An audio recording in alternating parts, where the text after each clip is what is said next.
Very good evening to all of you. I will welcome you all for another Wednesday webinar that is on what do the expert say. And today's webinar would be on what, when, and how of genomics and genomic testing in pediatric neurology. I request our President, Dr. Shefali Gulati, to introduce the speaker and the expert for today's session. Over to you, ma'am. Yeah, thank you, Mahesh. I welcome you all to this next talk, which is very, very important. Nowadays, everybody keeps sending whole exome sequencing, so some people are doing clinical exome, some are doing whole exome, but what has to be advised when and how do you interpret that? So we are going to have a series of 4 webinars, starting with Dr. Vinod talking about when and what to test for. And then we start with our SIGs from next month. The SIGs will have one SIG will be having the whole month. So we have the neuromuscular SIG, which takes over from 1st of August. So Dr. Vinod Skaria, who is a very dear friend, he's Senior Principal Scientist, CSIR Institute of Genomics and Integrative Biology, and a co-founder of the Genomics for Understanding Rare Disease Indian Alliance Network, Guardian, encompassing 3,000 plus clinicians from across 60 centers in India.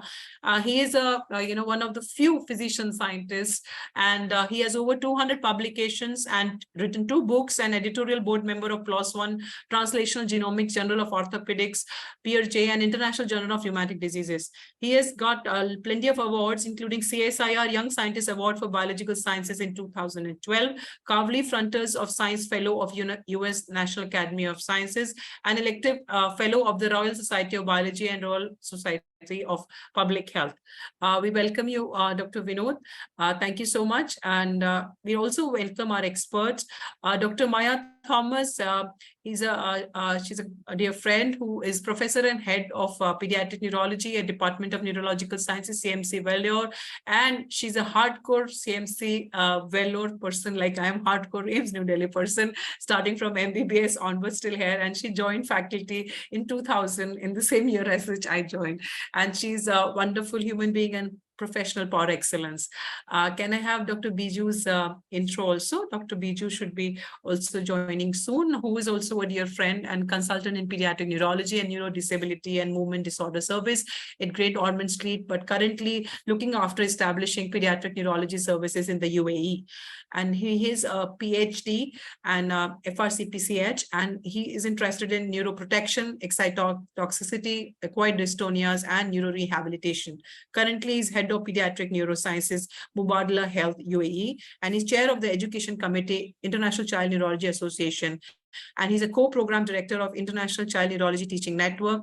And he actually, anything related to ICNA is synonymous with Dr. Biju Hamid. And PhD, he's done his PhD from University of Bristol and on traumatic brain injury. He'll be joining very soon. And I will now request Dr. Vinod Skaria to kindly take the floor. Yeah, it's all yours, Dr. Vinod. Thank you very much, and very good evening to all of you. Thank you, Professor Shefali, Dr. Maya Thomas, for organizing this, and of course, Dr. Biju Hamid will join us shortly. So over the next 40 odd minutes, I think I will give a brief overview on what, when, and how of genomics and genetic testing. And so essentially, I'm going to introduce genetics and genomics. I'm going to give 3 examples, just examples to sort of highlight the points that I want to highlight, and also move into the other applications beyond genetic diseases. And in the last set of slides, also discuss about how genetic testing as a paradigm is going to change in the future, and how, as clinicians, we could be very well prepared to handle the future. Before I start my talk, I think I will first acknowledge all the people who made this possible. As usual, I do all the talking, but the work is actually done by a fantastic set of graduate students, many of them who have actually moved out of the lab, fantastic collaborators, mostly Dr. Sridhar, who has been a collaborator for almost a decade and a half, a fantastic set of clinical collaborators from across the country and across the world, and of course, funding which comes from CSL. And before I start my talk, I think I will give a one-side history of not genomics, but a parallel field which evolved around 50 years ago. And just to give an example of how non-clinicians and non-clinical sciences can actually change clinical practice as we see today. Now, the stories of Sir Godfrey Hounsfield, and what he invented was this contraption through which you can actually put in organs of hands or bodies of organisms. And what he could do was to essentially reconstruct whatever was put in there using computational approaches, but using the principles of X-rays. Now, Dr. Hounsfield actually is not even a doctor. He actually came from the music industry. He was a physicist by training, but what he invented was essentially what changed medical practice in the next 50 years. And what I'm going to talk about is essentially a CT scan. Now, what really CT scan did was, for the first time in the history of medical sciences, enable clinicians to peek into the body of human beings without having to open up the body. And that remarkable invention essentially changed the way we practice medical sciences, with far-reaching impact in neurology very specifically. So what I'm going to start today is to also talk about another set of technologies which allow to not just peek into the human body, but peek into the blueprint of the human body, which is there in each and every cell. And that essentially is the DNA of an organism. Now, the DNA of the organism essentially decides the phenotype of the organism. For that matter, whether you would become a microbe or whether you become a human is essentially dependent upon what is really encoded in that blueprint, how big is that blueprint, how is it packaged, and how is it replicated. So essentially, it is replicated as pieces of DNA organized into nucleosome, and each of these DNA pieces as chromosomes are organized within the cell. Now, put in numbers, we have a genome which is approximately 3.3 billion bases, and each of our cells, we have approximately around 37 trillion cells, and each of our cells would have almost near exact copies of this, and that's essentially what we call as the genome, or rather the germline genome. Now, of course, we need to also make a small distinction of what I called as germline genome. Germline genome essentially, by definition, is what we have inherited one copy each from each of our parental gametes, which essentially fertilizes to form the embryo. And the embryo further develops to fall according to the blueprint to follow the pattern, and that is what we call as an organism. So at any point in time, any mutations in the gametes could therefore be transmitted across all the cycles of replication from that one single cell to every single of the 37 trillion cells that form a human being. So that is what we call as the germline variant. And therefore, it is also transmitted further into the gametes so that it can be inherited back. Now, we also have a small set of genetic variants, what we call as somatic variants. Now, somatic variants essentially come up in the process of embryogenesis. It could be early in embryogenesis, or could be late in embryogenesis, or later in development of an organ or organism.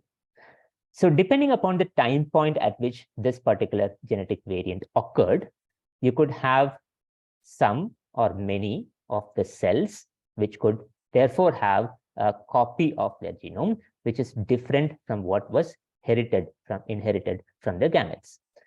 And in many cases, these are not transmitted into the gametes, of course, with exceptions, and therefore these are not heritable events. These die within the lifetime of the individual. And you need to make this small distinction. Of course, there are many other situations, even in genetic disorders, where this distinction needs to be made. But of course, a larger set of specialties where this distinction is very important is in the space of oncology. Now, having said that, we need to also understand that our ability to understand these genetic mutations have grown by leaps and bounds largely over the last 2 decades. And this has largely been because of advancements in technology, what we call as the next generation sequencing technologies, which would mean that we could sequence nucleotide sequences at an unprecedented pace, at an unprecedented reduction in the cost, which almost is becoming half every year or year and a half. Now, roughly this would mean that in a few months from now, we are looking forward to a whole genome sequence which would cost approximately around $100 to sequence. And this otherwise 2 decades ago would have costed us approximately $3 billion. Now, what this would mean is that genomic sequencing, or rather DNA nucleotide sequencing, could have far-reaching implications, not just in medical sciences, but also in our ability to understand organisms around us, including many pathogens which cause outbreaks. It could understand population scale genomes to understand population scale specifics about a particular population. It could provide us very useful insights into what can derive public health benefits to the society. I'll come briefly to that in a few slides from now.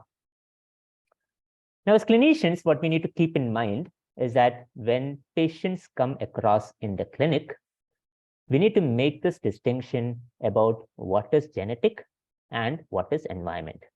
And in most often cases, you're not able to make this black and white kind of a distinction because it follows a spectrum across the diseases that present to the clinic. Just for an example, if you come across, for example, a rheumatology clinic, or for that matter, a pediatrics clinic, you would have a variety of conditions for which patients would come to you. On one end of the spectrum, very specifically in India, you would have diseases which are of infectious origin, like, for example, tuberculosis. You could have, for example, other diseases like rheumatic fever, which are also quite frequent in some regions of the country still. And then, of course, you would have diseases which would follow in the twilight zone or in the gray area, where you could have environmental component largely and a small genetic predisposition. Like the best examples would be ankylosing spondylitis. And then you would have spectrums of these disorders ranging into the pure genetic spectrum. In pediatrics, I would put, for example, primary immunodeficiency disorders or autoinflammatory syndromes, which clinically mimic many of the conditions in the twilight zone, but are largely genetic. Now, making this distinction and deciding on who would benefit from genetic testing is of extreme importance. On one end of the spectrum, you're talking about common disorders where genetics is much less in contribution. They're usually multifactorial or largely environmental. The best examples are tuberculosis because they're caused by infectious diseases. But of course, there are conditions which are known to humans, like, for example, Mendelian susceptibility to mycobacterial diseases, which is a Mendelian genetic disorder, which provides extra susceptibility to individuals to get tuberculosis. But then, nevertheless, these are a minor variety of a large variety of tuberculosis, or which are infectious diseases. On the other end of the spectrum, you would have diseases, therefore, which mimic many of these environmental but nevertheless have a strong genetic basis, and therefore they're inherited in a Mendelian fashion, and therefore we call them as genetic conditions or Mendelian genetic conditions. Some people, of course, call them as rare genetic conditions. I would not really subscribe to that term rare, because we today understand that many of these conditions are indeed not very rare. Now, the basis of all of genetics is the fact that you inherit one copy each of your genome from either of its parents. And while you inherit one copy each, while you pass it on to the next generation, it undergoes a process called as recombination, which shuffles portions across the chromosomes. And therefore, you're going to transmit a chimeric form of the particular chromosome as you move forward in each and every generation. Now, what you need to also keep in mind is that recombination is a process, and the rate of recombination is pretty constant at every generation. And as we move from the founder, which is initial parental lineages, which is, say, for example, P1 and P2, further down the generations, the size of the chromosomal block will dwindle quite rapidly across each of these generations. So size of the block and markers across the block could therefore be of enormous value to actually not just trace the genealogy of the genetic disease, but also enable us to understand markers across the genome for which you could identify genetic conditions or genetic pathways, and this could be of enormous value in drug discovery. Now, having said that, we need to keep in mind that largely the diseases that we have talked in the previous set of slides could be divided into two classes across the spectrum. If you plot them, for example, across the variant frequency or across the effect size, or what we call as an odds ratio or a relative risk or a hazard ratio, you could largely convert them into two spaces. One of it is the common diseases, which are complex in origin, largely environmental, less of genetics. Or in other words, the genetic component is only associative. They are not causal of the condition. They can provide or modify the features of the condition. And the best examples, of course, you would come across would be things like diabetes or obesity, rheumatic fever, so on and so forth, which are largely environmental. But of course, there is a small genetic predisposition or association. The genetic predisposition is not of a large effect size or a large odds ratio, and therefore you would not use genetic testing to identify such conditions. On the other end of the spectrum, we have conditions which are Mendelian in origin. They're extremely rare by the variant frequencies, but nevertheless, they are causal genetic variants. Or in other words, you could identify the genetic mutation or the genetic variant, and the genetic variant is diagnostic of the condition. The best example would be, for example, sickle cell anemia across the world is caused by one single mutation. If you have a child with the homozygous HBS variant, you could perfectly make a diagnosis even when the child might not have manifested the disease. And therefore, genetic identity of the genetic variant becomes enormously useful to predict a disease, even when the disease has not struck. And that also provides you an opportunity to diagnose a child much earlier and therefore be able to treat the child appropriately. Now, the ways and means to study such genetic conditions are also very different. For the complex, common kind of disorders, where you have an associative variant, use a technique called genome-wide association study. And if you go back to the previous slide that I mentioned, these associative variants essentially mark the chromosomal block which has a particular gene or involved in a particular pathway. On the other end of the spectrum, when I talked about diseases which are causal because of a genetic mutation, you would use sequencing or genotyping as an approach to identify the genetic mutation, and the genetic mutation in the zygosity that's expected for a particular genetic disease would mean that you can differentiate a normal individual from a diseased individual. You can differentiate a normal individual from a carrier for the genetic disorder. And of course, there are a variety of tools and approaches to identify such genetic variants depending upon the type of genetic variant. You could look at a gene sequencing, for example, when you have just one gene involved. Best examples would be thalassemia or beta thalassemia. You could use a panel, or you could use an exome sequencing or a genome sequencing, depending upon how many genes or what kinds of genetic variants are actually causing that particular genetic disorder. Now, having said that, things are not really black and white as we see in clinics. And that is also because these are individually rare conditions. Many clinicians are not aware about these conditions. Most of them are taught in pediatrics. The adult disorders are practically left out and undiagnosed. But put together, they affect close to around 70 million people in the world, in the country, out of the around 300 million people across the world. And roughly, this would mean that anybody who has such genetic variations or who would have such genetic conditions are typically lost to the system because they go through multiple rounds of misdiagnosis.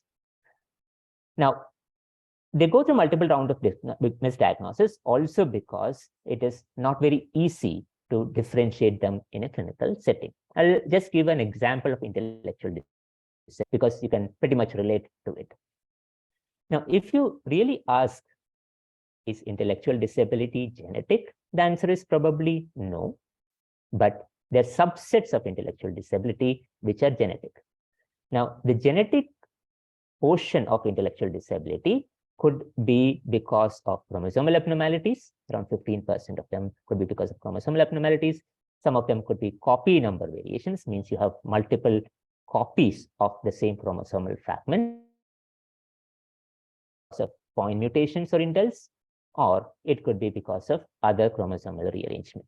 But even in the familial kind of intellectual disability, where you know that these are Mendelian genetic disorders, we still do not know the genetic variations for at least 50% of all the cases. And this is essentially a compilation from multiple literature.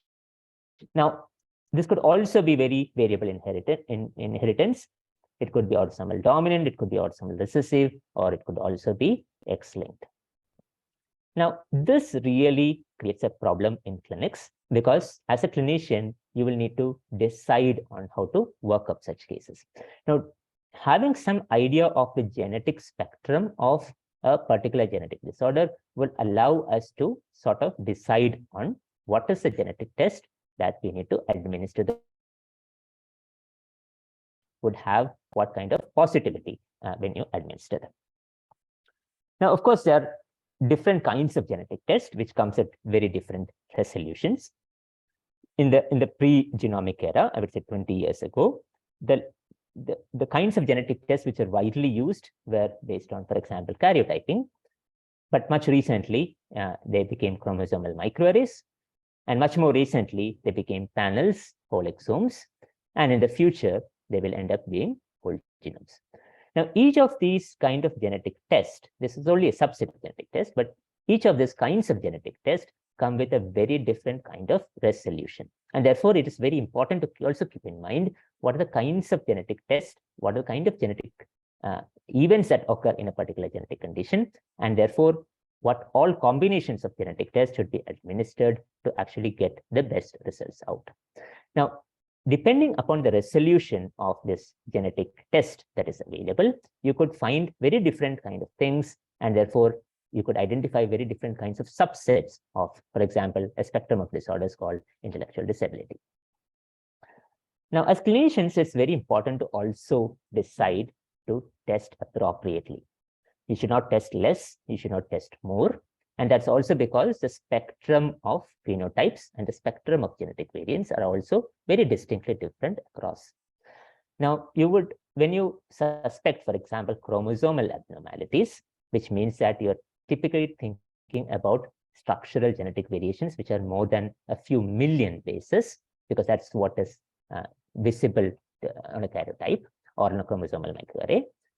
You would either do cytogenetics if you expect to have large structural abnormalities, or you could do chromosomal microarrays or array CGH if you are looking at a smaller, what we call chromosomal fragment, which is involved in such abnormalities. Now, depending upon the resolution of the microarray, you can go anything from a few thousand bases to a few million bases, and therefore you could look at the resolution differences. But we need to also keep in mind is that chromosomal microarrays or array CGH cannot identify copy neutral structural variants. So it cannot, for example, identify a chromosomal translocation. It can only identify, for example, if you have a fragment of a chromosome which is extra or a fragment of a chromosome which has been deleted. But of course, you could use things like FISH to identify such events, but nevertheless at lower resolutions. Now, on the other end of the spectrum, you have genetic diseases which are caused by single nucleotide changes or small insertion deletion events. And typically what you do here is to use two kinds of tests. One kind of test is what we call as a single gene test. Typical examples would be beta thalassemia, where you would sequence the HBB locus, because practically that we know as beta thalassemia is caused by the HBB gene. And therefore, if you sequence in and around that particular gene, you will be able to identify all causal genetic variants for the particular disease. Now, even for single gene test, there could be genetic variations which are because of copy number changes. That means duplications or deletions.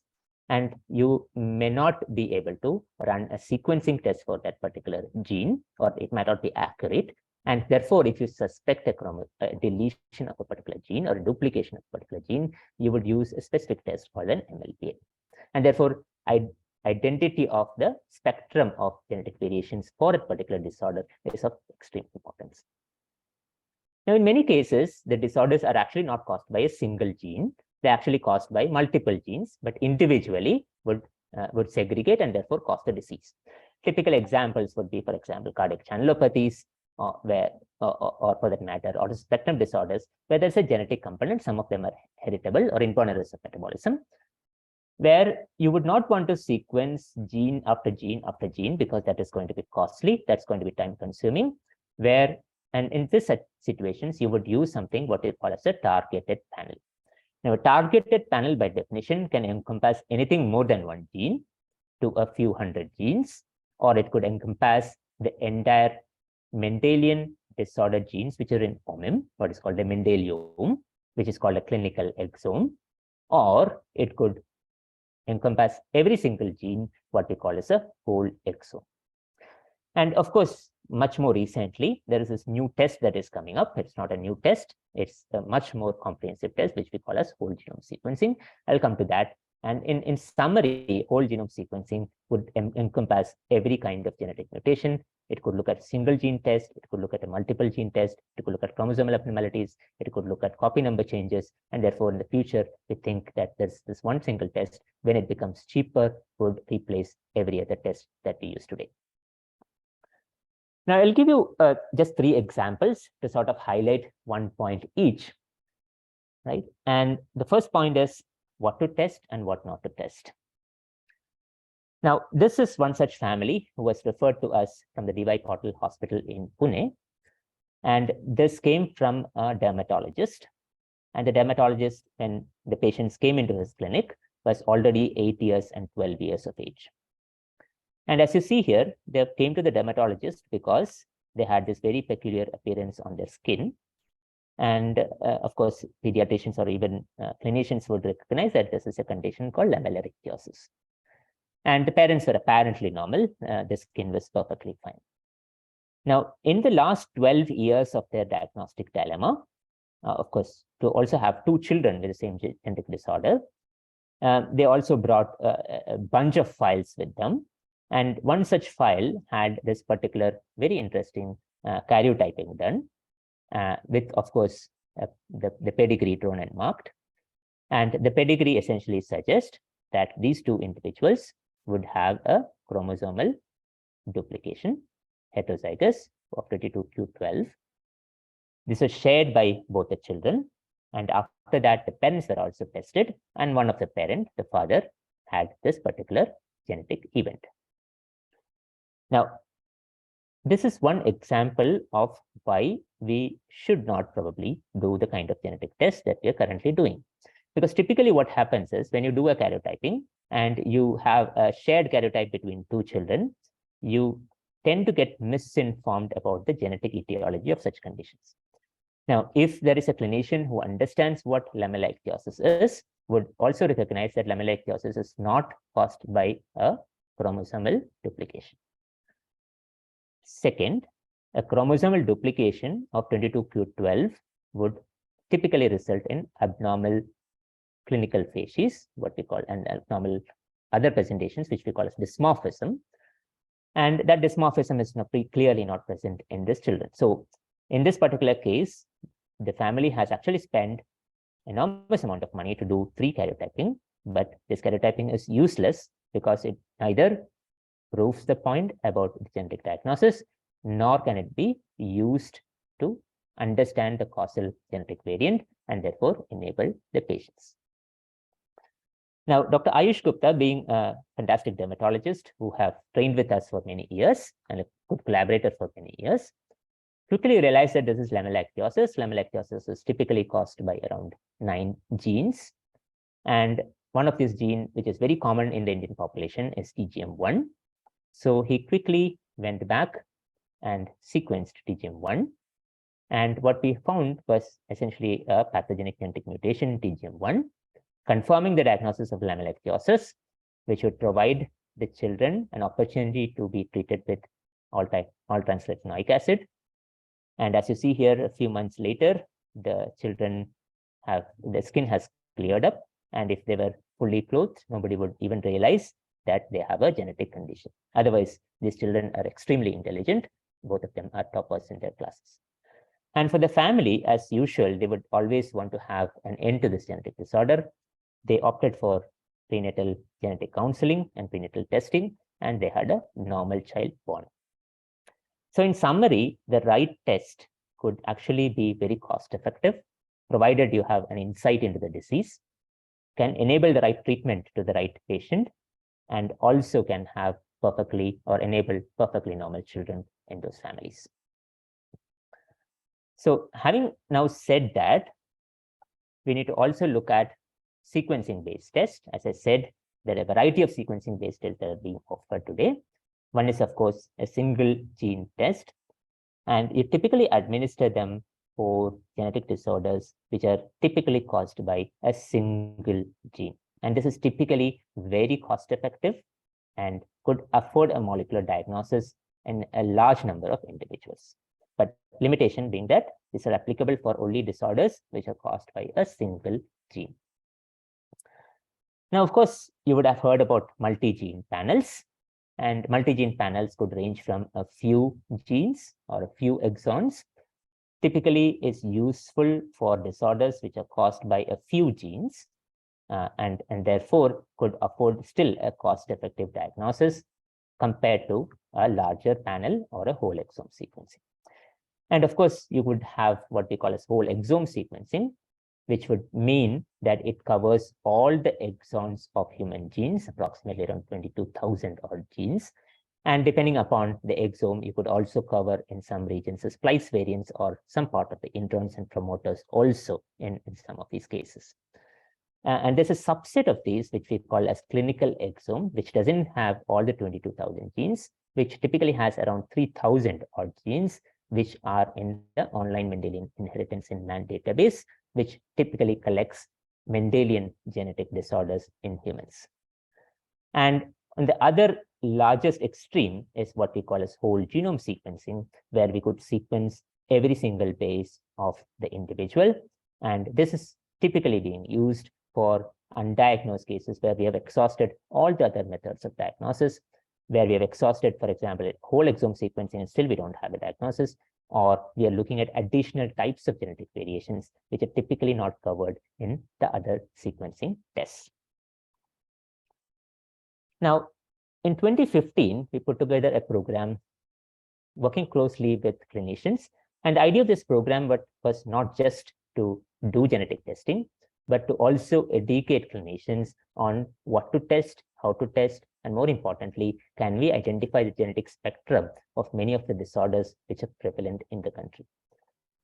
So a few thousand families later, we today have it spanning around 300 clinical centers, around 70, 300 clinical collaborators from around 70 clinical centers from across the country, making it one of the largest networks, not just in education, but also in policy building for the country. Now, this is one such family, which was referred to us way back in 2015. And this is also to exemplify the point that we need to go beyond the genetic diagnosis. And this family petitioned the President of India to permit euthanasia of 6 out of their children. And think of the plight of the family who would petition the government of India to euthanize their own kids. And that's largely because they have a progressive neurological disorder. As you see here, from the youngest to the oldest in the clockwise direction, they eventually end up in a vegetative state and eventually they die without a diagnosis. Now, this youngest child was around 3 years of age when we visited them. And of course, an exome sequencing was performed because we did not have a diagnosis and multiple genetic tests were performed in the past. We made this diagnosis as cystic megalencephaly, or in technical terms, megalencephalic leukoencephalopathy with subcortical cyst type 1. And this family was extensively followed up with Professor Shefali Gulati. Now, this was very perplexing to us, one, because we were surprised why there were 6 children with the same genetic mutation. And second, that when we visited the family in person, the family also told that there seemed to be other patients in looking like the same in and around their community. So we actually went to a community screen in and around Agra and Aligarh. And what we found was even more remarkable, that in this small community, which they call as Nalband, which is a consanguineous community, approximately 28% of individuals were carriers for this otherwise extremely rare genetic mutation. And a house-to-house, a door-to-door survey also identified another 4 children with the same genetic mutation. Now, this is not really uncommon in a country like India because we are characterized by endogamy and consanguinity, and therefore this could attenuate, rather accentuate genetic diseases from happening. So for this family, or rather for this community, which today is around 500,000 people spanning different states in the country, but nevertheless have a common founder, a cost-effective genetic test would enable them, prospective couples, to have genetic counseling and make the reproductive choices. So we could actually do this from 2016 from the case referral to 2017 with the diagnosis, working closely with community members and community organizations to increase awareness about this genetic disease, publish this particular genetic mutation as a founder event, and actually put a diagnostic in the market today, which is available on the LalPathLab catalogs and many other catalogs for diagnostic companies.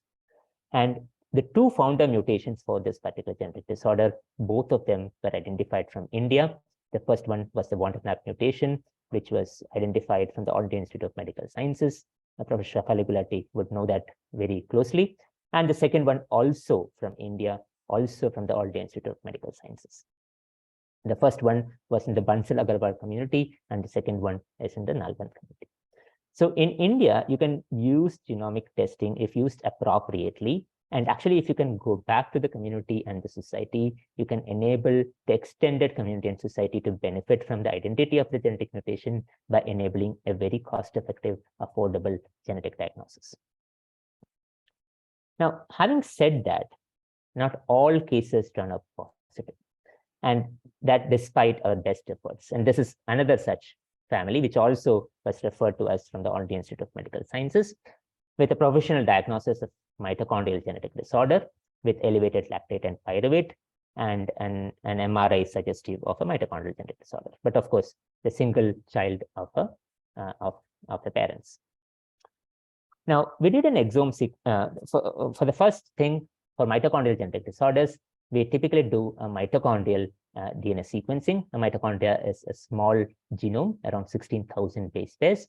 And at that point of time, we were also developing this particular test. So we did a mitochondrial genetic sequencing.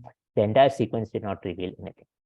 But of course, mitochondrial genetic disorders could also be caused by nuclear genetic mutations. And therefore, we proceeded to a whole exome sequencing a few months later. And even that did not reveal any pathogenic genetic mutation. So we prioritized this particular family for whole genome sequencing, not because we could not solve this, but also because this family had another child, and that child also had the same genetic, so-called genetic condition. And therefore, it suggested that there was some sort of recurrence, likely genetic, which was negative on exomes for mitochondria. So we proceeded to a whole genome sequencing. And in the whole genome sequencing, what we found was a small deletion, approximately around 140 odd kilobases, or 142,000 kilobases, in both the children who had the clinical presentation. Now, just having a deletion in 2 children having the clinical presentation, does that prove that that is pathogenic? The answer is probably no, because this genetic deletion was not documented previously in any family or any community. And of course, incidentally, the parental genomes were also done. And what we found was the parents did have a heterozygous genetic deletion, each of them approximately around 240 to 250 kilobases, and with an overlapping common region, which is around 142,000 bases. So in many sense, this child has a compound heterozygous deletion, each of them spanning around 250,000 bases, and a common region which spans around 142,000 bases.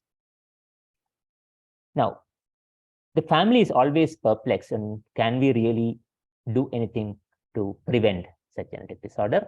And of course, the clinicians also would want to do to advise the parents on how to go about genetic counseling, and can we really say that this is pathogenic? Now, to call something as pathogenic and actionable, you need to follow common guidelines. And this is very important as clinicians for you to understand that. And the common guidelines that is now globally followed is what we call as the ACMG AMP joint guidelines. Now, this joint guidelines typically mean that you would reclassify every variant in terms of the evidence that is available, and the evidence is available or should be made available in 28 standard attributes or typically boxes. And if you can tick each of these boxes on what are the evidence which is available, you could have an algorithm to classify them into 5 classes, which are pathogenic, likely pathogenic, benign, likely benign, and PUS. Now, that would mean that as clinicians, you would need to understand and learn how to tick off these 28 standard attributes.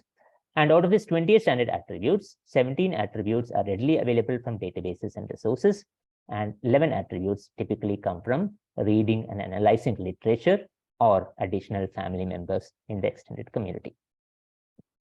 Now, of course, not to bore you, but to quickly run through the 17 standard attributes. They could come from prediction tools, they could come from allele frequencies, or they could come from specific knowledge about what we know about proteins and protein functional domains. And of course, there are codes for each of these 17 attributes. And if you don't find this code in your genetic report, I think you should not take that genetic report for any face value. Because if the variants are not attributed to a particular code, that means they were never evaluated, then even if that variant is a pathogenic variant or a VUS, you should not probably even take that variant for any face value. Now, of course, there are some attributes, there are 11 odd attributes, which needs to come from very specific kinds of experiments which were done either by you or available in the literature. This includes functional studies in model systems. I'll not delve deep. My colleague, Dr. Sridhar, will talk about in the next webinar. You could look at familial segregation, and that's exactly where you need to look at a pedigree and draw a pedigree quite extensively, because this can be extremely helpful. You could look at other association studies, either published by someone else or looking at pathways which are associated with a particular phenotype, or you could now classify them by their allelic effect if you can prove that the particular set of variations were in cis or trans, and this is applicable especially when you have a compound heterozygous mutation. Now, these 11 attributes would come from either experiments that you do or experiments that your collaborators can do, or from literature where these experiments have already been done. And this typically is a very painstaking process, but nevertheless, this is something as clinicians you need to understand and be able to do it yourself. But in most of the clinical settings, there are very few things that you can do because most of the computational predictions are standard. You would rather work on the pieces where you can change the evidence, and that's largely by doing functional studies for new mutations. You can also, as clinicians, do extended pedigree analysis for familial segregation and allelic effect, or build large databases of similar phenotypes where you can look at population allele frequencies and associations with the particular phenotype. And having said that, these are the things that we could probably do to increase evidence and reclassify particular genetic variant as pathogenic or benign. Now, in this particular case, of course, what we did was to use a model system. And in this particular system, we used two kinds of models.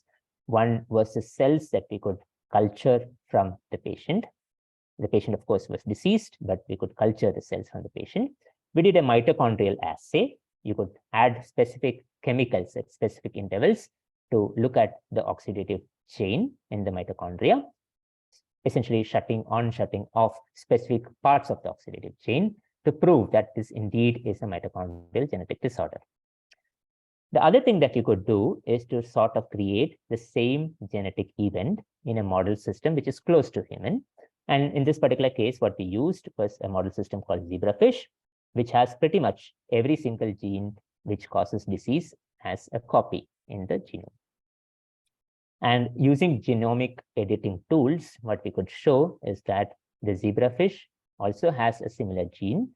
You could delete a portion of the gene, and the deleted zebrafish would have very similar phenotype, also with respiratory mitochondrial defects. And therefore, you could prove that this indeed is a mitochondrial defect, and the mitochondrial defect was caused by a particular genetic event. So quickly, what we need to also build is the genetic tools that we could apply it to the extended family, or for example, for evidence-based genetic counseling and prenatal testing. And since it's a deletion, you could build in an MLPA test. Now, this entire thing you could do probably in around 8 to 12 months, depending upon the complexity of the patient. And that's what we did in approximately around 9 months.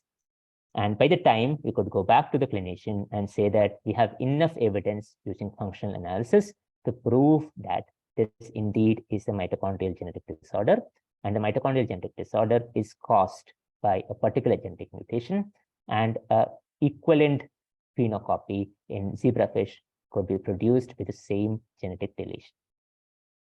Now, having said that this is a pathogenic genetic mutation, we could also suggest to the clinician that there is an MLPA test that we have now validated on the patient samples and the controls, which could now be used for prenatal genetic testing. And that's what this family did. And today this family has 3 normal children. Now, having said that, one of the biggest problems that we come across when we talk to clinicians, especially when we are in committees, is the problem of what is the most prevalent genetic disorder in the country. Now, these names would change depending upon whom you ask. If you ask a cardiologist, they would say cardiac channelopathy, or they would say cardiomyopathy.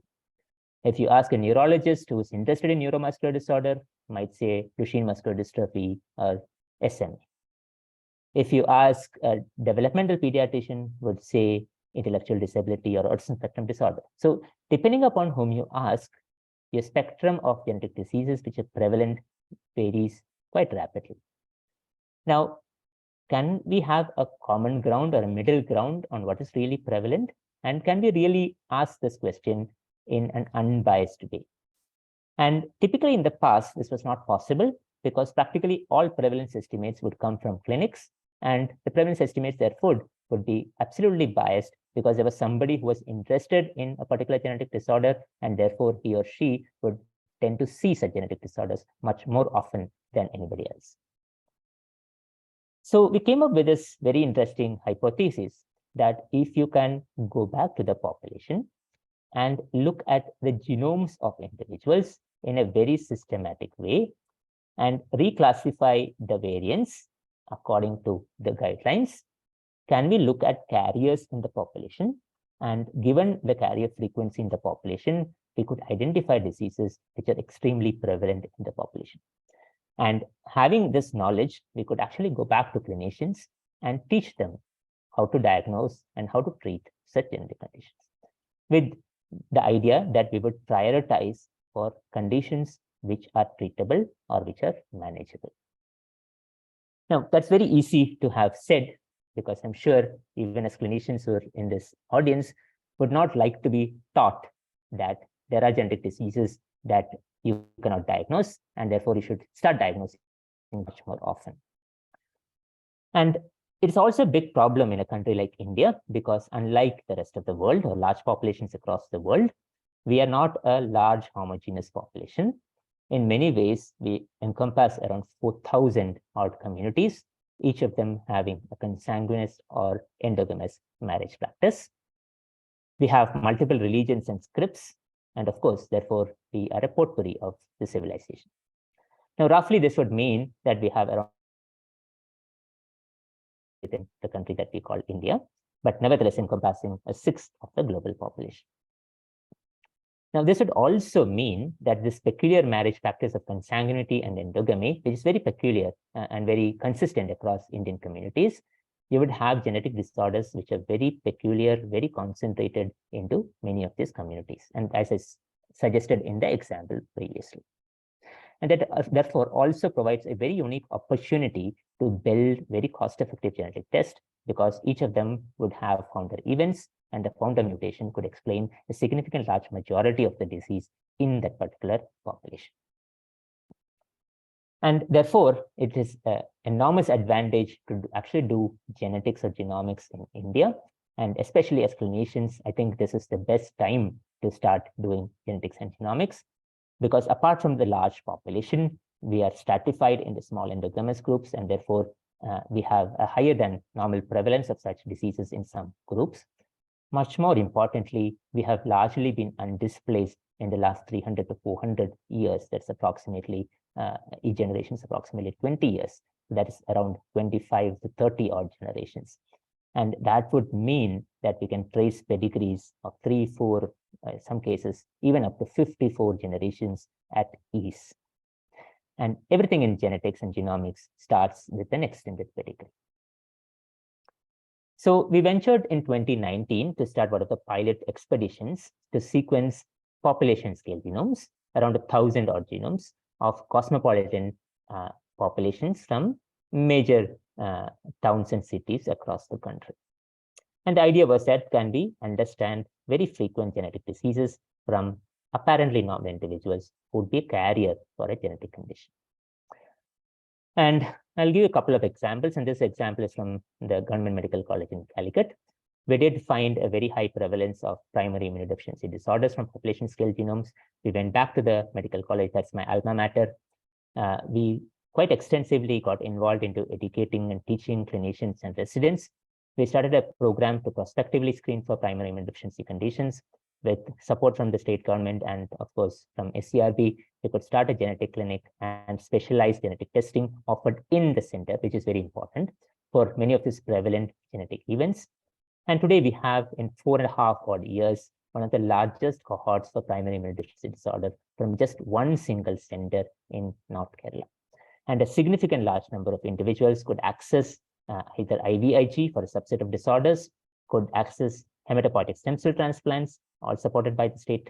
And of course, many more families could access genetic counseling based on evidence and prenatal testing, which can prevent the recurrence of such disorders in the family. We could also identify many new disorders which were previously undiscovered or previously unheard of.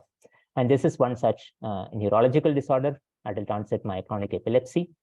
There are only around 32 cases reported across the world.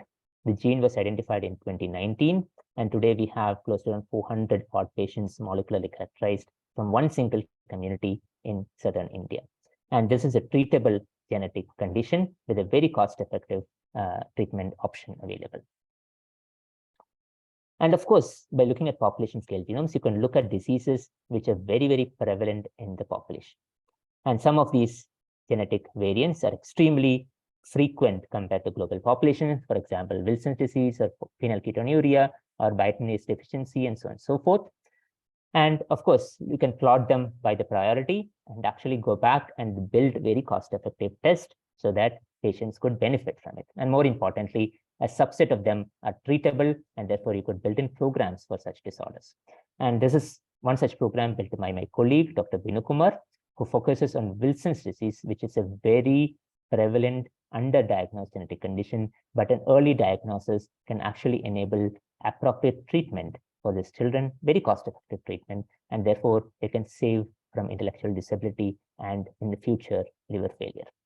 And so he has gone all the way around, right from educating clinicians, working with clinicians across the country, also creating one of the largest genetic evidence databases for Wilson's, called WilsonGen, which catalogs every single genetic variant today reported across the world according to the ACMG AMP guidelines. He has also built in AI tools which can now prospectively hunt for genetic variations which could cause Wilson disease, and more importantly, build a very cost-effective genetic test which can be used for screening in high-risk individuals and communities. You could also use this information to identify subsets of genetic disorders which are treatable. For example, a subset of genetic disorders which are treatable in the class of intellectual disability. For example, Wilson's disease or phenylketonuria could all be identified based on the allele frequencies. And based on the allele frequencies, you could pretty much predict what is the prevalence or incidence of a particular genetic condition. And therefore, since many of them are treatable, you could go back to institute newborn screening programs, very focused programs, not across the country, but in very high-risk populations which have a high incidence of such genetic disorders. Now, shifting gears, I will also talk about the other aspect of genetics and genomics, which typically is less understood and less covered. And that is largely when you prescribe specific drugs to individuals. Not all individuals respond to that particular drug as much as expected. And this is very well characterized and very well documented for many of the conditions. Now, that's largely because almost all the drugs that you take are either taken through the gastrointestinal tract or the systemic circulation. The ones that come into the gastrointestinal tract is metabolized by the liver, what we call as the first metabolism. And then they are metabolized and excreted in the urine or through the gallbladder. And what is available in the extracellular space, and it crosses over the membrane to act on the protein target. Now, every single component of this, what we call as pharmacokinetics or pharmacodynamics, is modulated by carriers or transporters. It's modulated by metabolizing enzymes, either in the kidney or in the liver, largely. And of course, the drug targets, which are also incidentally proteins on which these molecules act. So therefore, genetic variations at any one of these steps could actually impact how a drug would act on a particular body. Now, the genetic component of many such drugs are essentially very well documented. And for example, this is one such class of where you can classify individuals based on their genetic makeup as ultra-rapid, extensive, intermediate, and poor metabolizers. This is very specifically for clopidogrel. And what you see here is as you move from east to west or from west to east, depending upon which side you would like to move, you would see this red pie, which increases in size, which is essentially the poor metabolizer status, which could mean that a significant number of individuals in the population could respond very differently to particular drugs. But now this is a big problem because many of these drugs in clinical trials and dosage regimens are actually done in a different population background and now being used in a new population background. For example, India or China, which essentially today encompasses almost 1/3 of the global population. And even a small increase in the poor metabolizer status of individuals would mean that there is going to be significant differences, even at the population level, even for very well-studied drugs, in terms of their efficacy and adverse events. And population scale genomes can actually provide very useful insights into it in terms of understanding how to give and how to act upon. But it also provides an opportunity to understand what are the frequent pharmacogenetic variants in a population, which would allow us to decrease the cost of genetic testing. Now, this is one such example that I would want to go ahead and show that for a very commonly used oncology drug 5-fluorouracil, you could use population scale databases. You could arrive at a very small number of genetic variants, around 15 genetic variants, go back to a patient cohort, quickly revalidate this variant, and enable the evidence for just 4 genetic variants, which are today available in clinic for testing. It's also available in the catalog of many diagnostic companies. Now, in the last 5 odd minutes before I close, we are at the verge of creating new specialties in medicine. Of course, different people would call it in different ways. Some would call it as genomic medicine. Some would call it as precision medicine. There are medicine, of course, but clinicians trained in a very different way to look at a very different kind of genetic disorder. And of course, with newer technologies for genome editing and cell-based therapies, which my colleague is going to talk 3 weeks from now, we have an enormously new opportunity opened up in front of us in terms of not just understanding genetic conditions, but also our ability to treat them forever. And one such technology which is sweeping, and it's going to sweep in the coming months, is whole genome sequencing, because it's already reached a point where whole genome sequencing is much faster than any other genetic test available. The current global record for whole genome sequencing is less than a day from sample to report. And there's no other genetic test which you can actually provide a sample to report in less than a day, even if you talk about karyotyping or FISH, or for that matter, chromosomal microarrays. And a few months from now, we are in a position to have a whole genome sequencing, which is cheaper today than today's price of whole exome sequencing. And this would essentially mean that you would be able to replace every single genetic test with just one genetic test, which is whole genome sequencing. And whole genome sequencing today can encompass every type of genetic variation, whether they're single nucleotide variations, structural variations, chromosomal abnormalities, or even repeat expansions. And this would really, really change the way we practice pediatrics in the future, not just in neonatal ICUs, not just for sick children, but probably in a few years from now, whole genome sequencing is probably going to be the right of every children. Now, that would also mean that we would also change the paradigm by which we change or we understand medicine and we practice medicine. And typically, as pediatricians or pediatric neurologists, you expect the patient to come to you. You make a diagnosis. One of the differentials would be a genetic diagnosis. You order, of course, genetic test, and you confirm genetic report to say that, yes, I have made the right diagnosis, and therefore this child has this particular genetic condition. But now, having said that, you should also keep in mind when the patient steps into your clinic, the patient has also developed the condition, and in very little chances you have an opportunity to change that in the first place. But nevertheless, if you can sequence individuals first, what we call as genotype first, you could identify many genetic conditions very early on. I've given examples of primary immunodeficiency disorders, for example. You could identify the child to have a PID even before the child is born or at the time of birth. You could act upon quickly, and you can prevent the child from developing the genetic condition. And that, in many aspects, is the real way to prevent genetic diseases, because that can change the life for not just the individual, but for the entire family and for the entire society. And of course, when whole genome sequencing becomes the right of every child, that will also mean that the child can use the genome sequence from the day he has been born to the day he is dead. And depending upon the different phases in life, you could go back and mine this whole genome sequence, depending upon the evidence that is available at that point in time, and be able to make use of that evidence, depending upon the diseases which are prevalent at that particular onset. So it could be, for example, looking at newborn disorders. It could be looking at childhood onset disorders. You could be looking at early adult onset disorders. You could be using it for genetic counseling. And of course, you'll be able to predict many of the genetic cancer symptoms very well in advance, many of which today, fortunately, have therapies or preventive methods available. And of course, you could use it for pharmacogenomics all across your life. So whenever you get your drug, probably you'd want to check your genome, whether you can actually take that particular drug. And to do this, of course, you don't expect patients to come up with a 100 terabyte hard drive into your lab or into clinic. And you don't expect to be able to analyze these genomes by plugging them onto your system. So you will need to create transactional methods based on trust, which are secure, privacy protected, scalable, and point of care, which is actually the clinician's office. And in 2019, we launched this particular system, which is called the IndiGenome card, which essentially serves as your credit or a debit card for your genomic information.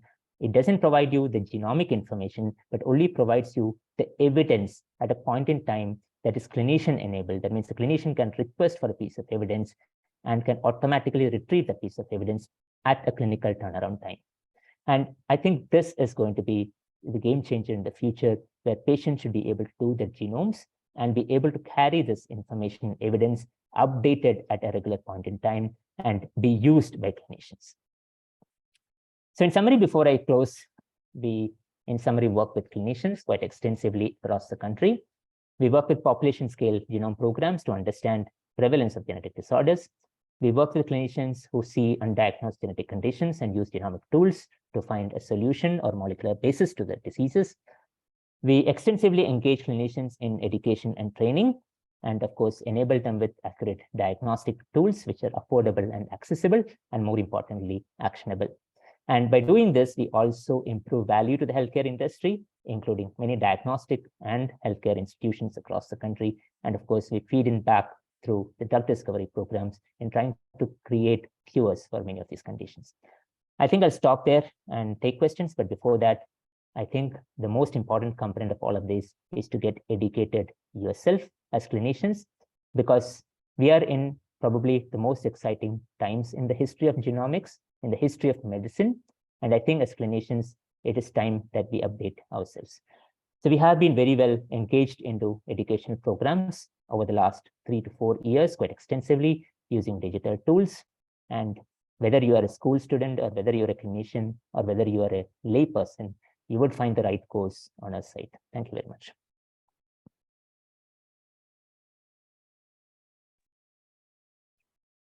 Thank you very much, Dr. Skaria, for that very informative and exhaustive talk. And your work is really very remarkable, and is your absolute pride for the country. Thank you. I think we will probably welcome Dr. Biju Thank you. We Thank you. missed Thanks, you Dr. at Maya. Thank you. the introduction bit. Yeah, I'm sorry, I was a bit late because of another meeting here. Okay. So I think probably we'll take the questions which are in the chat box first. Maybe Dr. Maya, before taking the questions, you may like to give your perspective. Have been yourself in this field nearly 3 decades. So, and I mean, how it has evolved and, how, you are you're heading the child neurology at such a premier national institute. So like how it has gone and evolved, like he's given you the physician scientist thing and your opinion in your practice, how you've seen it evolve, and any comments on that? And then we'll have Dr. Biju to comment something from the UK based thing, and then you can take the questions. Yeah, actually, genomics has really helped pediatric neurologists in a large manner. Earlier, we just had karyotyping, and we had all these very difficult neurodegenerative disorders, various kinds of white matter disorders, gray matter disorders, and we had to do various kinds of biopsies, bone marrow, liver, brain biopsies, to arrive at a diagnosis. And then of course radiology came in, and then that was another important tool for arriving at a diagnosis.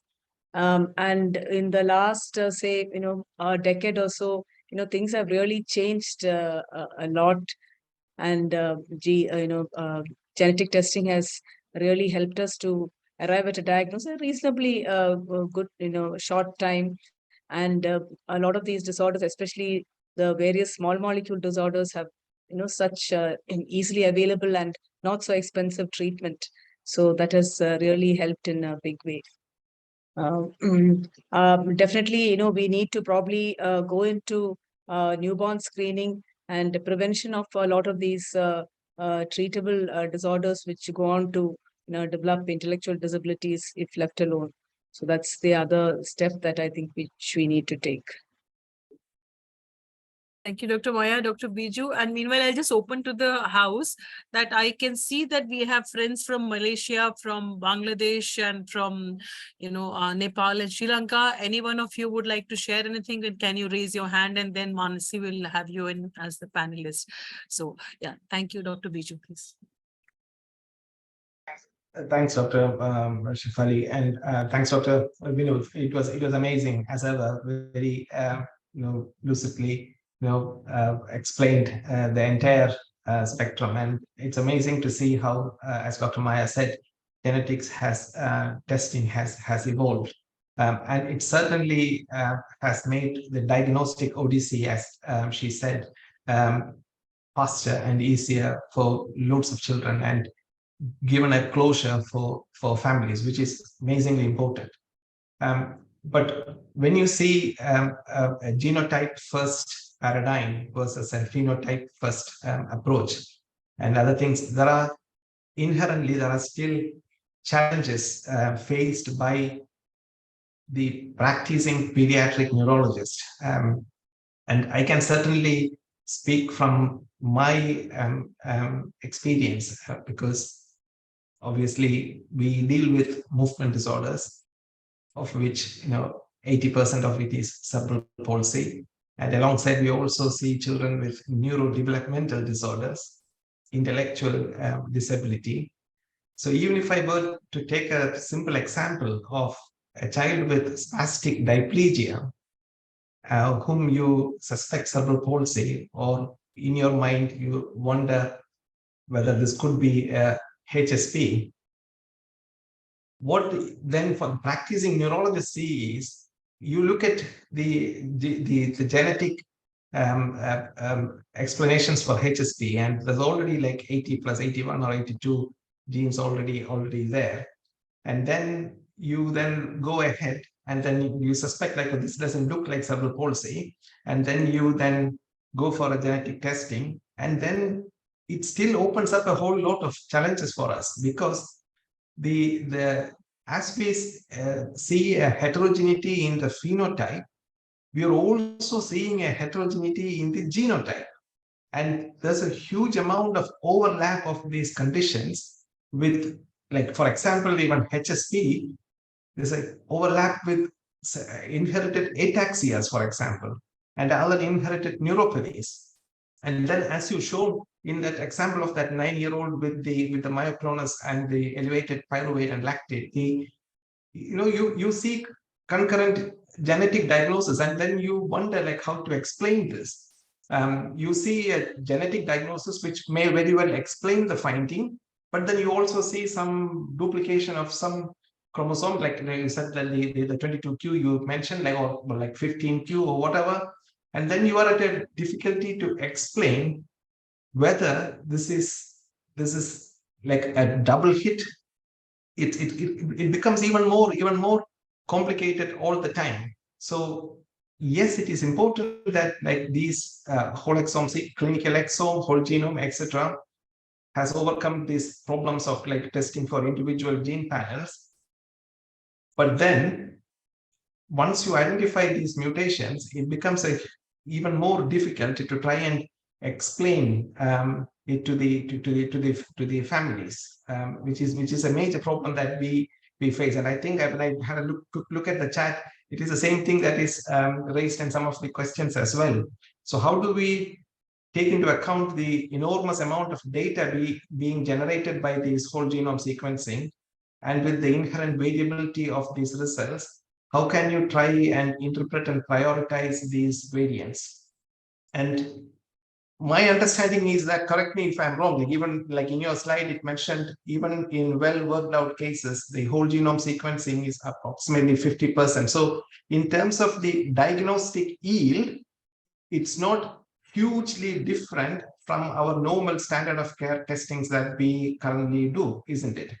But then the question is, then how do, by utilizing whole genome sequencing and then getting faster closure, how does that does it then account for the cost effectiveness?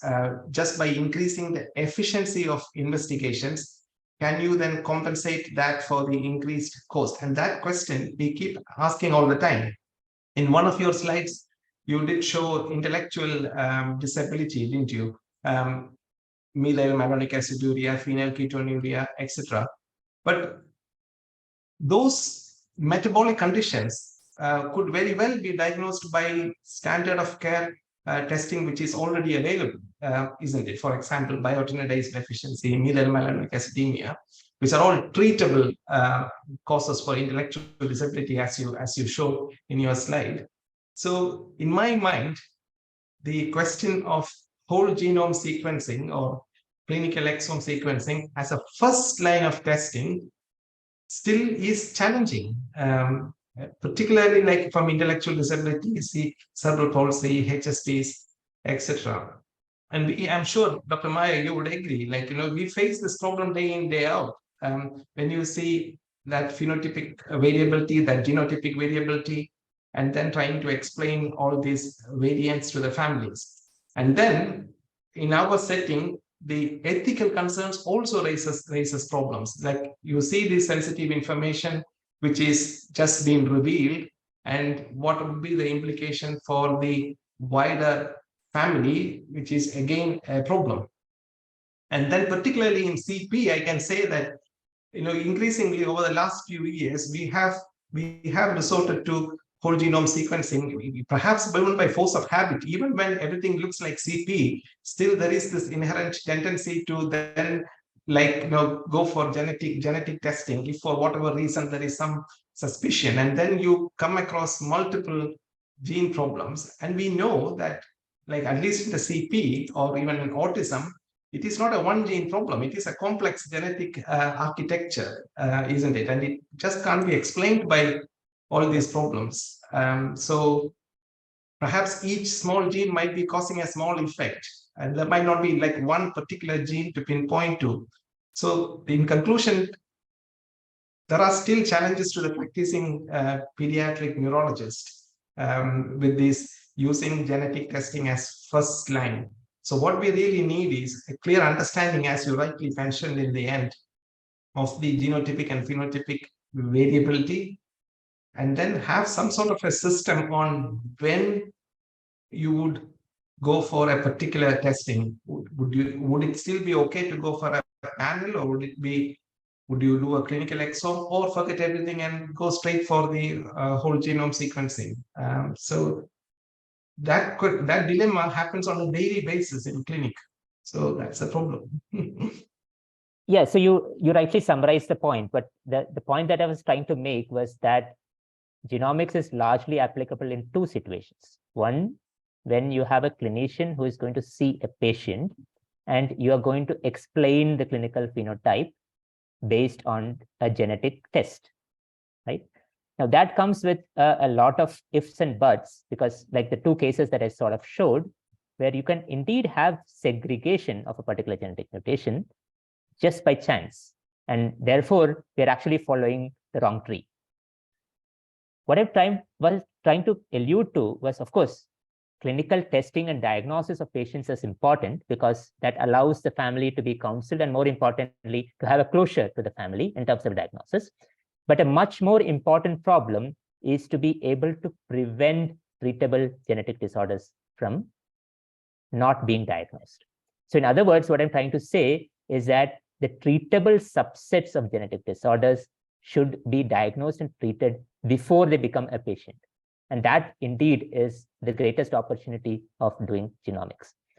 Now, what tests to be done? Of course, like I rightly stated, depending upon the kind of genetic spectrum of the disorder that you have at this moment, you would want to test one or the other genetic test depending upon what it covers and what its expected yields are.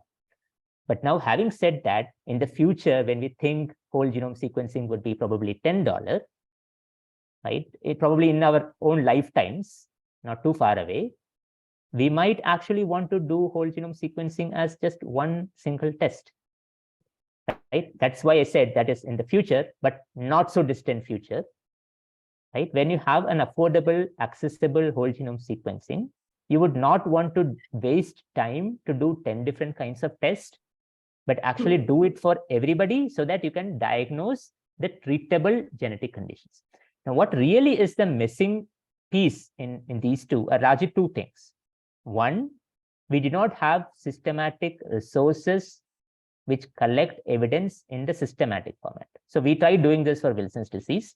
And what we find was even more surprising. So we went back to the undiagnosed disease cohort without the clinical information.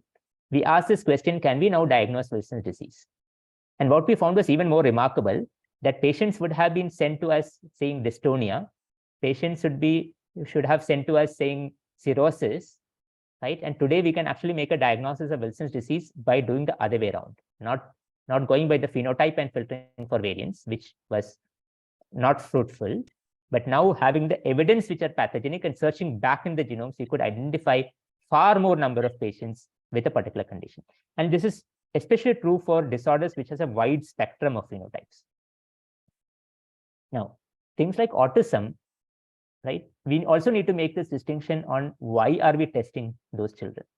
I think if the purpose of testing is to figure out treatable causes of autism spectrum disorder, the answer is probably yes. But if your question is to answer, can we find a genetic marker for autism? Probably I would say that is not the right thing to test. Exactly. That's true. That's true. And also, like, for example, in that last child you showed, like, whether a diagnosis was not found, it could be that the mutation is private to that family. Yeah. I don't. Absolutely. So, but having said that, you have a generation, what you call, which is inheriting, and many of these mutations are founder events, right? It's very unlikely that it would be a very private mutation to start with. True. Good, fantastic. Thanks, Dr. Vinod.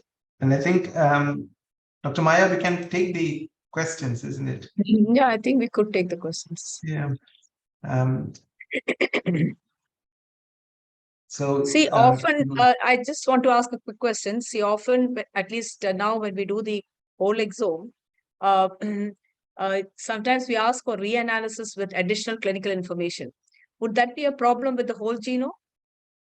No, it should not be. So I think in the future, we should not even do the way that we have been doing. The way we have been doing is essentially looking for a mutation that fits the profile, right? And if you really go back to literature, and now that we have reevaluated many of these variants independently, what typically happens is you have sent a patient saying Wilson's disease, right? And somebody sequences ATP7B or does an exome sequencing, finds a mutation which looks like pathogenic because pre-prediction tools say it is pathogenic, it is very infrequent in the population, etc., etc. And traditionally, this would come in a publication saying that few hundred patients of Wilson's were sequenced for ATP7B. We found this particular missense mutation, and therefore it gets carried on and on and on. Right now, many of these variations, incidentally, are very polymorphic in the Indian population. Right, we have, like in the 1,000-odd individuals that we have sequenced, at least 3 of them which have homozygous mutations for ATP7B, which has been published before. Clearly, they're not pathogenic mutations, right? Because that is incompatible with the age group that we are sort of talking about. Now, that would mean that a significant amount of literature on genetic variations today available is actually false, right? They're just because people were looking for something that fits the profile without independently evaluating them, and therefore they have been carried over and over. Actually, so is that the reason why the diagnostic yield is only around 50%? No, the diagnostic yield is 50% because we don't have enough evidence to classify many of these variants as pathogenic, right? It is a criminal offense to actually classify a benign variant as pathogenic because it will carry forward and it will end up in enormous pain to the family, right? Somebody will do a prenatal testing, for example, right? For a variant which is not even pathogenic. That should not be done. So I think as the clinical community, we're all experts in one or the other specific disease or spectrum of disorders. We should start putting together the evidence in a very systematic format. And I think by working together, we can do that. We have now done that for oncology, for example, BRCA1, BRCA2. We have collected every single mutation from every single clinician who had done a BRCA testing, reclassified them to the ACMP/MP guidelines so that we don't need to redo that again. And if leaders in the clinical community for individual subspecialties can actually take up one or a couple of disorders, I think we can actually make a large difference going forward. So there was a question on whether the multi-gene panels will cover only exons or both introns and exons. And I think you already mentioned that, didn't you? Yeah. So multi-gene panel by definition covers multiple genes. Now, depending upon who created it, it might cover introns, it might cover exons, it might cover only pathogenic mutations. It could cover an entire gene plus and minus the promoters and the regulatory regions. So it is variable. There's no standard to say that it will cover only the exons or it will not cover the introns.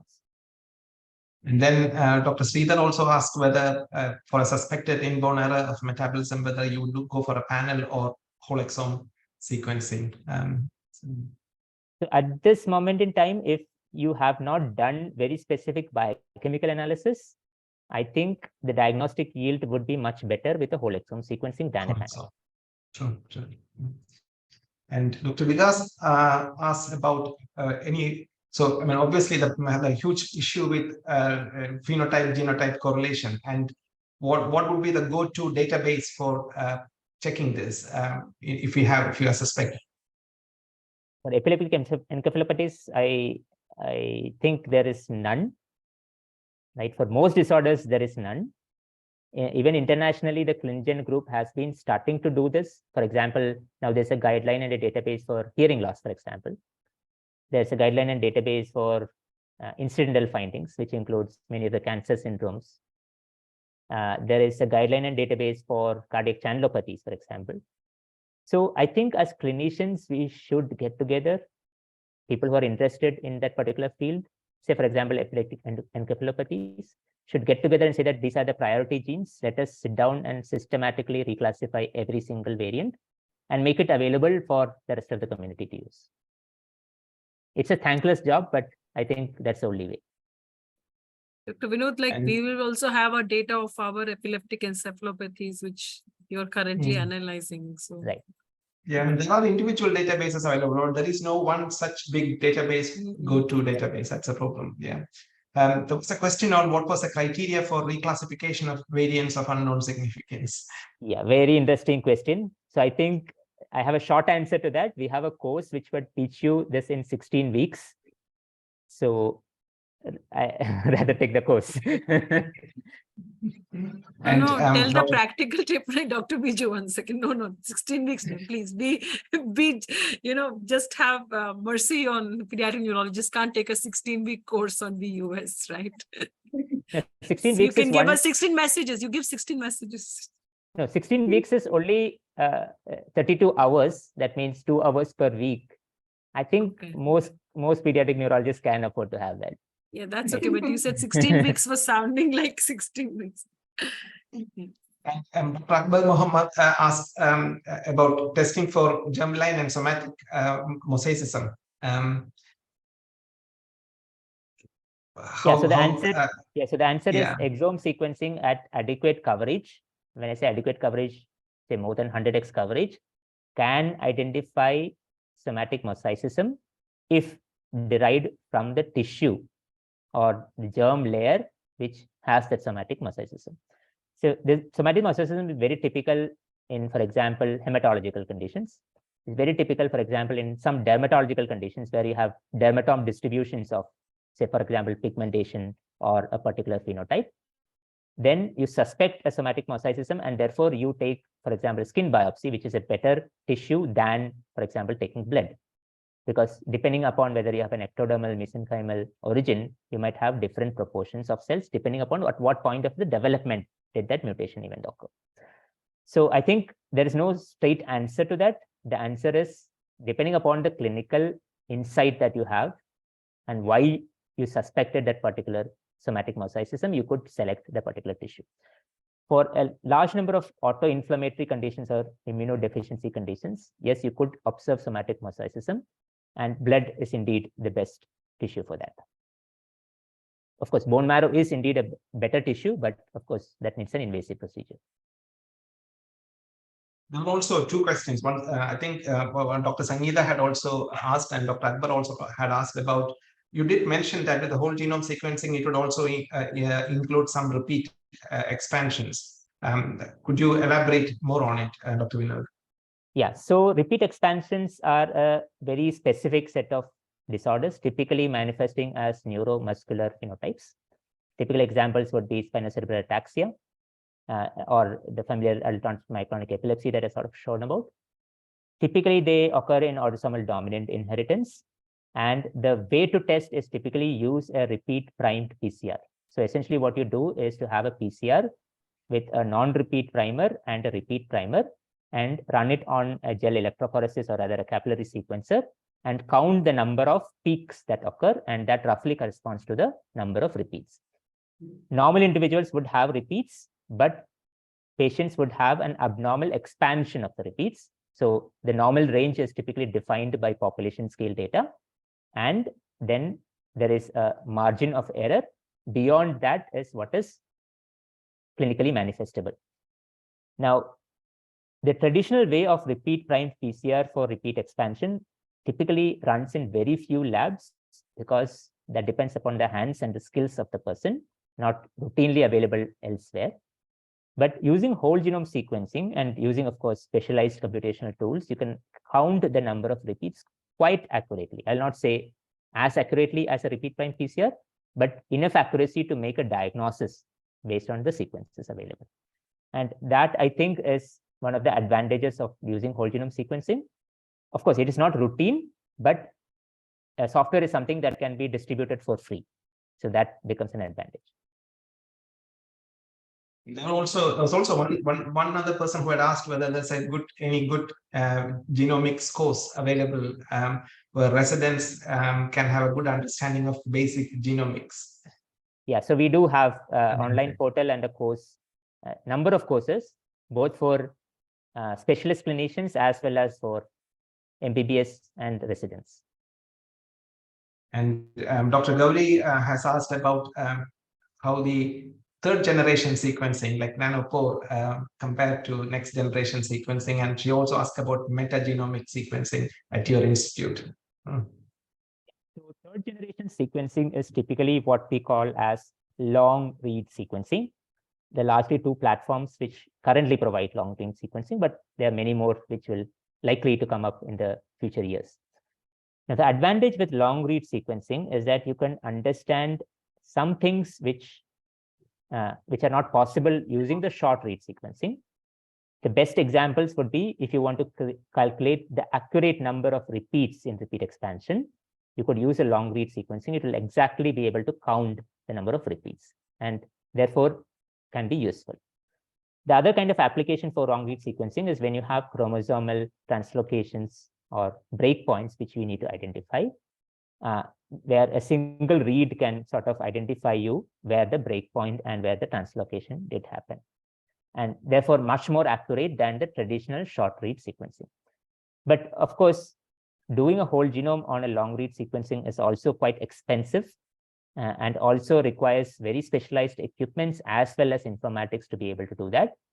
There are many organizations currently doing that within India and also across the world, and many of them are also service providers, so you can also access them. Now, metagenomic sequencing is also an emerging technique. I didn't mention it because largely I spoke about germline and somatic mutations, but an emerging tool to understand infectious diseases without a priori information. And that is a real big challenge in clinical settings when you don't know what organism that you need to go back and culture, or different organisms, as you know, has different ways of isolation and enrichment. Metagenome sequence is an unbiased way where you can take a body fluid, say for example, CSF, or for that matter, blood or urine, and instead of doing a culture sensitivity kind of assessment, can sequence it in its entirety. And that will exactly tell you what organism is in there, what is the drug resistance pattern, and how can you treat it very efficiently. There was a question on ethics. You find a BRCA mutation in a baby, and then how do you go about it? Yeah, so my take on this is exactly that's one thing which I also raised earlier. Like you find this thing, and then what do you do? Yeah, so my take on that is very simple, right? Every human being is having mutations, or every human being is imperfect in some ways, right? You sequence me or you sequence you, we are all going to have half a dozen of pathogenic mutations for which we are either carriers or for which we might actually develop a late onset disease. Now, as patients and as clinicians, we should also keep this in mind that a patient needs to know only conditions which are treatable or actionable. If a genetic condition is not treatable, non-actionable, what is the point in even knowing it? Unless in specific situations where, for example, you need to look for reproductive choices, right? You need to look for genetic counseling, then yes, you might want to reveal it. But otherwise, in a common situation, you would want to understand only treatable or manageable conditions. So which means the role of whole genome sequencing in newborn screening is not at there. It's not a valid for treatable conditions. A significant number of conditions today are treatable. And I think as clinicians, we should avoid patients from coming to the clinic, because once a patient has come to the clinic, there is very less things that you can do. The window of opportunity is already lost. There was another question, and perhaps Dr. Maya can also. Would there be any situation where you would not go for a whole genome sequencing? You did mention like autism, for example, if you're looking for a genetic marker, but are there any other situations where you just would not pursue whole genome sequencing? I could not think of a possibility, because a whole genome sequencing, in my belief, benefits everybody. Every single individual has around 9 actionable pharmacogenomic markers. That's good enough to take care of your better treatment. Yes, you can get information about treatable genetic conditions, but untreatable conditions, what's the point in knowing that? What about Dr. Maya and Dr. Shefali? Would you, are there any situations where you just would not pursue the genetic line and draw a line underneath? Dr. Maya. Yeah, see, the thing is, a clinician has a whole armamentarium of diagnostic tools, and the primary thing is, of course, the clinical history, the clinical examination, and which of these armamentarium you're going to, choose. So I think, one needs to be, careful as to, I don't think you should run a whole genome on every single individual. I'm sure eventually, like you said, everybody will definitely have a, genetic card with them. But as of now, I think, one should use it judiciously and with the aim of, picking up potentially treatable disorders in the long run. Yeah. But there are a few other questions, I think, which have not been addressed. One is in a child with suspected Huntington's disease, TP-PCR is turns to be inconclusive. What would be the next step in confirming the diagnosis? From Dr. Sangeeta. Dr. Vinod? So repeat PCR inconclusive is pretty much the gold standard. I mean, the repeat PCR is pretty much the gold standard at this moment in terms of the repeat counting. And if it is within the normal limits at this moment in time, in terms of the state of the art, there is pretty much nothing that can be done. Right. Given the state of the art of clinical and genetic practice today, the repeat expansion PCR is the gold standard of testing. There's no better test at this moment. Third generation sequencing, some labs have applied, including one recent paper from my colleague, Dr. Mohammad Farooq, who has extensively used nanopore sequencing to count repeats quite extensively and accurately. But that is an opportunity, but that's still in the research domain. It's still not yet in the clinical domain. In compound heterozygous mutations, what will be the chance of recurrence? Somebody has asked that question. Yeah, so compound heterozygous mutations essentially means that both parental alleles are different, are in trans, or that means that both alleles have two different mutations. The recurrence is as much as a homozygous mutation, which is for a recessive condition, say 1 in 4, and for a dominant condition, 50%. Yeah. I think that's about it. I think, yeah. Questions from the chat box. Somebody's asked, Dr. Akbar has asked about when should we ideally do once a microarray results do not match the phenotype in epilepsy children? What should we ideally do? Yeah, so like I said earlier, microarray tests are very good. One, depending upon the resolution of the microarray being used, because microarrays come with different resolutions. Second is enormously useless when you look at copy neutral changes. So when you look at, for example, translocations or inversions, which doesn't change the copy number of that particular gene, but nevertheless produces a defective gene or an extra copy of a defective gene. So microarrays are a good tool only when you look at copy number changes. So if your genetic spectrum has disorders, for example, a syndromic defect, which also presents as epilepsy, and you don't have anything on a chromosomal microarray, probably it is a good time to, and if you suspect it to a genetic cause, not all cases would be having a genetic cause, but if you suspect to have a genetic cause, and you want to use that information for genetic counseling, probably whole genomes might be a good idea. But with all the ifs and buts, because I am not going to advocate saying that all chromosome negative or CMA negative patients should be doing whole genomes or whole exomes. I think that would be criminal. Right? As and when in the case we want to use that information in the future, yes, you might want to do that.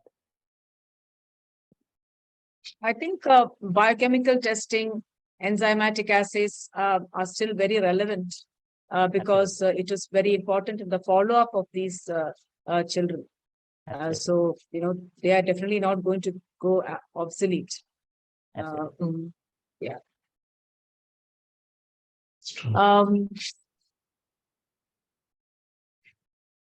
Dr. Shafali, I think we've gone way beyond our time.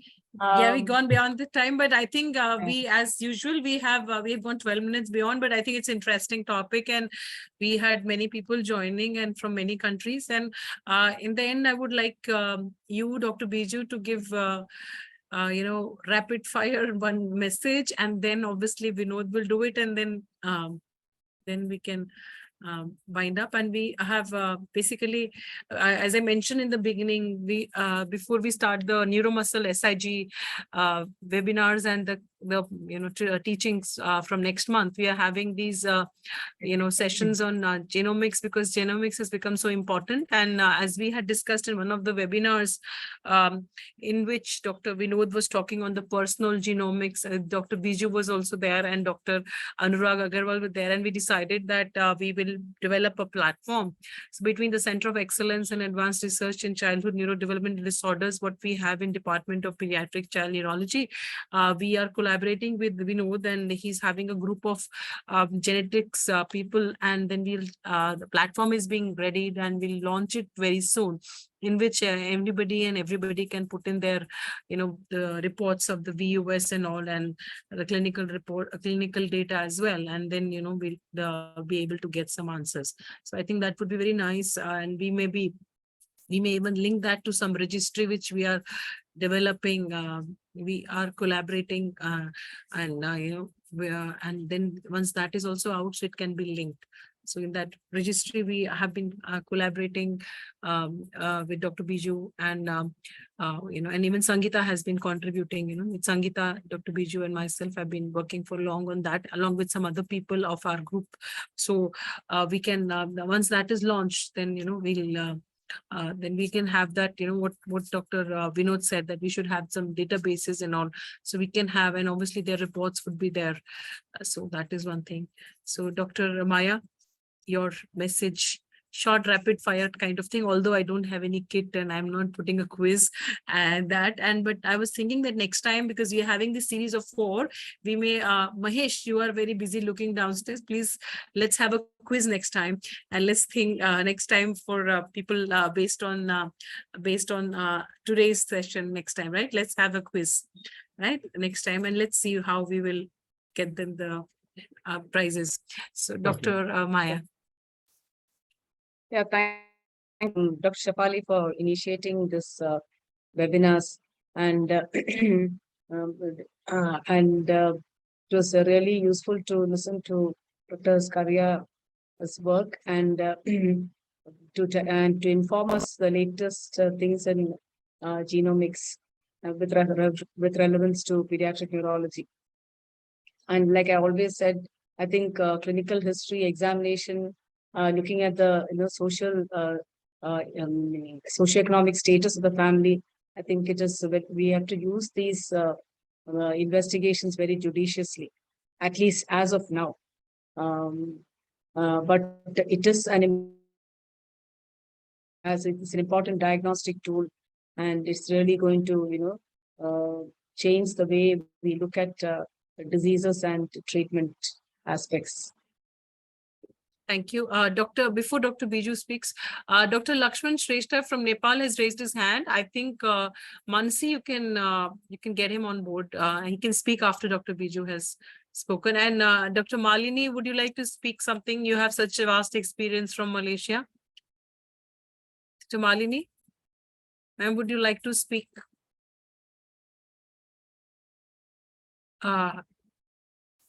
In case you do, then you can raise your hand. Meanwhile, Dr. Biju, you can say, and Mansi, you can please allow after this, allow Dr. Lakshman to speak. You can get him on the panel. Yeah, Dr. Biju. Thanks, Dr. Shefali, and it was a fantastic session from Dr. Vinod. I think this is the 4th or 5th lecture of Dr. Vinod that I'm listening, and each time, like it just goes over your head that you have to go and listen and read up again to get.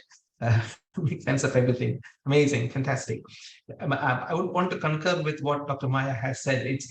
Because Dr. Vinod said that the databases out there are obsolete. There are no such databases, and its meticulous documentation of the phenotype is very, very important, so that nothing is going to replace that careful physical examination. And we need to contribute to these databases by means of these various registries, etc. And a thorough understanding of the genetic and the phenotypic complexity is very, very important. And essentially, that's what's going to guide your genetic testing strategies. There is no doubt that whole genome sequencing has made the whole genetic testing scenario many times efficient. How this will tally with the expected increase in cost is to be seen, and there are still challenges ahead in terms of genetic testing or whole genome sequencing as a first line testing. There is still a huge role for biochemical testing, physical examination, etc. So certainly the paradigms have changed, but there are challenges ahead. But we should contribute to to making sure that accurate data goes forward from here. Dr. Biju, I think one thing, anybody can volunteer, but I think in one of these 4 series, at least for 5-10 minutes, somebody should speak on the ethical issues which can arise.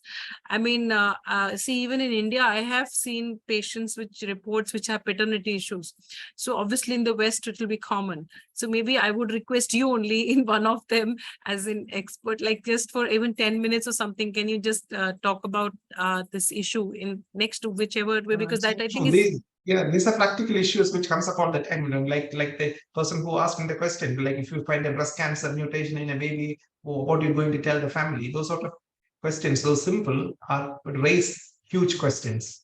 So. Yeah, so I mean, this question whether how much to tell and what do you make out if this thing, and second, that paternity part, because then it's important because the pediatric neurologist has to understand what to say because of the disease condition and also about this unfortunate situation.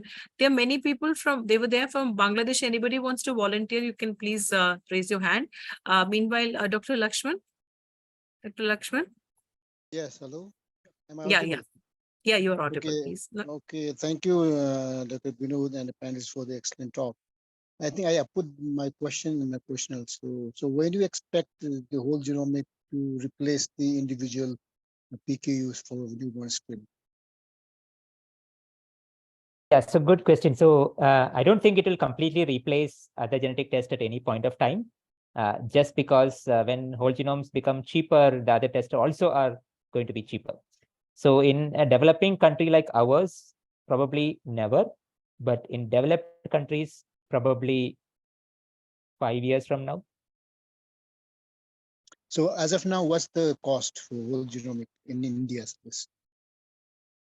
Today, I think the commercial cost would be something around $450. And people have already announced around $200 in the coming months. Right. So in India, in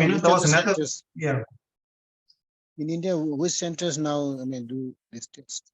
There are multiple centers which do it now. Okay. There are at least, I would say, 6 or 7 service providers which has a capacity to do it today. And in fact, Dr. Vinod, there was another question which would add on to this, like in how widely is functional testing available? Very sparse across the world. So that again adds to the problem, isn't it? Yeah. Dr. Malini? Dr. Malini, would you like to share your experience or any comments or anything? Malini, you've been given the rights with the mic. You could unmute yourself and talk when required.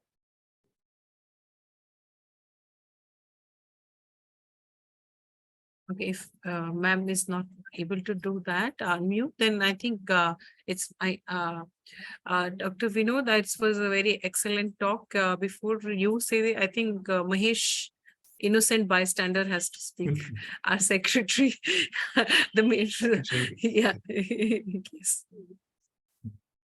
I had one question, Dr. Vinod.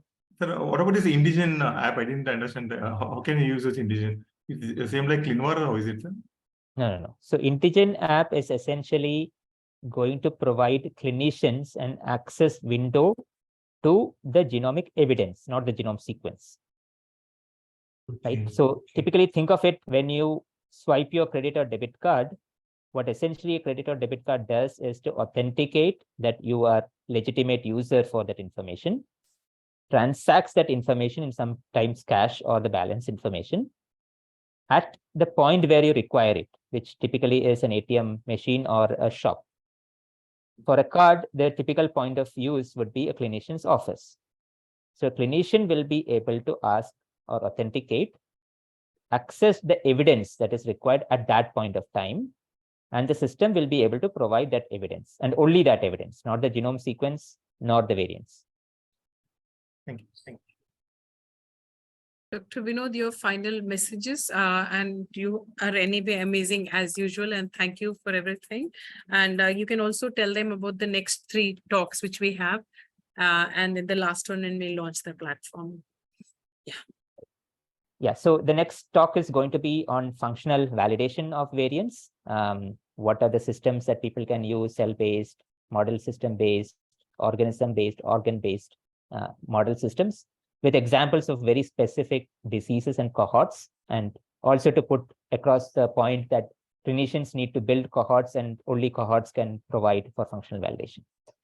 The third talk is going to be on treatable genetic disorders, with very focus on intellectual disability and treatable intellectual disabilities, with some examples coming from also the Wilson's disease cohort, which is, I think, an enormously underdiagnosed disease, but prevalent disease in India.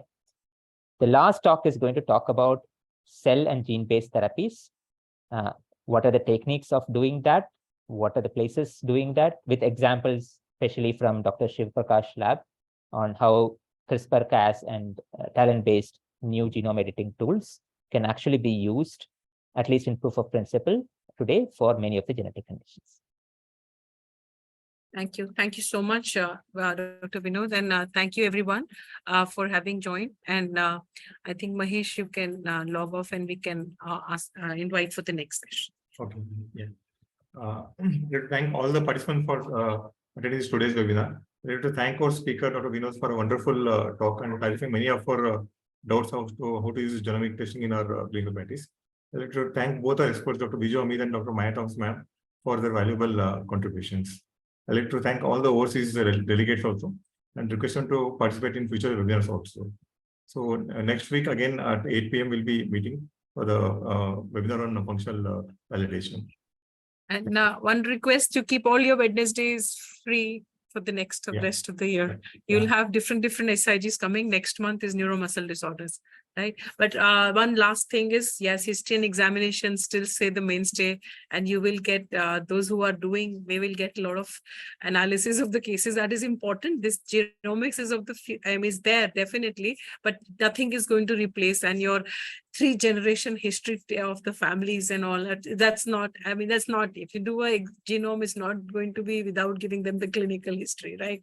You can't just use that for aimlessly going, you have to have something in your mind, and then only they will also look at it. And also, Dr. Vinod, I hope that thing will be clear next time, because many times you get reports in which you are 3/4 of things come, and 2 pathogenic and 1 VUS, and we had 1, we were just wrecking our brain what to do it. So that is why I know that's why the platform is being made. So that I think will be answered in the next question. Thank you so much. Really grateful, Dr. Maya and Dr. Biju. Thank you very much as always. And thank you, Dr. Lakshman. Thank you.